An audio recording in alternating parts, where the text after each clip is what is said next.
Hello साथियों।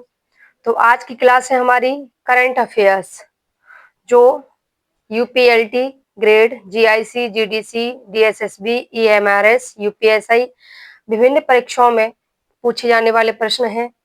किस 2025 का नोबेल पुरस्कार 2025 का नोबेल पुरस्कार किस किस को मिला और वो किस किस देश से थे। ठीक है साथियों, तो इस पर देखते हैं। आते हैं हम सीधी बात नो बकवास कि चिकित्सा के क्षेत्र में मिला है। 3 लोगों को मिला है। वो कौन कौन है? मैरी ब्रकोव, ये यूएसए से, फ्रेंड रोम्सडेल यूएसए, सिमोन सकागुची जापान।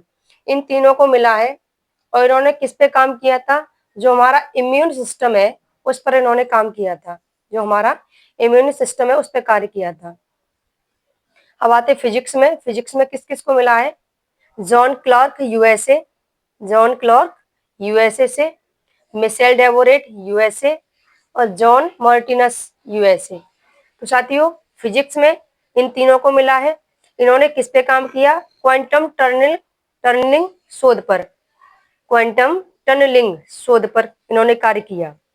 अब देखते हैं केमिस्ट्री में किस किस को मिला है। Richards Robson, Richards Robson, Susumu Kitagawa, Susumu Kitagawa, Omar Yaghi. पता नहीं साथियों, नाम भी तो इनके ऐसे होते हैं, बट नाम कैसे भी हो इनका नाम हो जाता है दुनिया में। तो यह है Richard Robson, Susumu Kitagawa, Omar Yaghi. ये इनको केमिस्ट्री में नोबेल पुरस्कार मिला 2025 का। इन्होंने किस पर कार्य किया था? कि मेंटल ऑर्गेनिक फ्रेमवर्क, जिसे MOF भी बोला जाता है शॉर्ट फॉर्म में। तो मेंटल ऑर्गेनिक फ्रेमवर्क पर इन्होंने कार्य किया, जो पर्यावरण के लिए बहुत ही लाभदायक है। जैसे कि फल पकाने के लिए जो मेथेन गैस का प्रयोग किया जाता है उसको कम करेगा। ठीक है, तो ये उस पे काम करने के पर्यावरण के लिए लाभदायक रहेगा ये। अब आते हैं हमारा साहित्य में नोबेल पुरस्कार किसको किसको मिला है?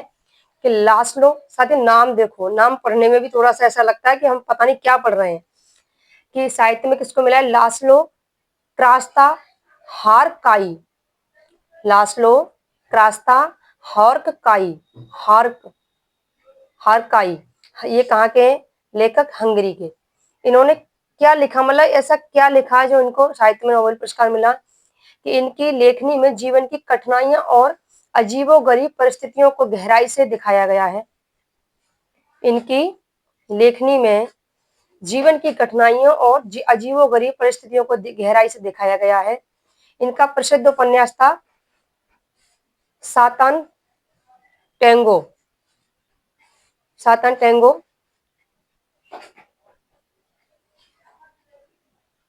ये मैंने सही लिखा, स्टेनो टैंगो है ये, स्टेनो टैंगो। स्टेनो टैंगो 1985 प्रकाशित हुआ था। इसमें इन्होंने हंगरी के गांव के बारे में लिखा था।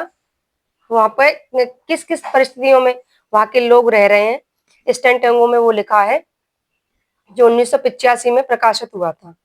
अब आते हैं शांति का नोबेल पुरस्कार। शांति का नोबेल पुरस्कार किसको मिला?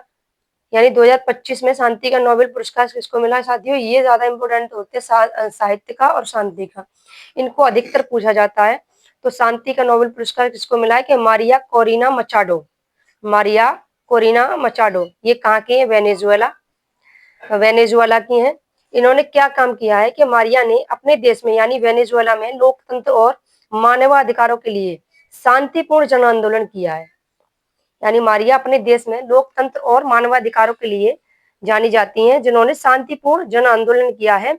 जो वेनेजुएला के राष्ट्रपति हैं उनके खिलाफ इन्होंने कई सालों से ये आंदोलन कर रही है, लेकिन उन्होंने शांतिपूर्ण किया है, न कि हिंसात्मक आंदोलन किया।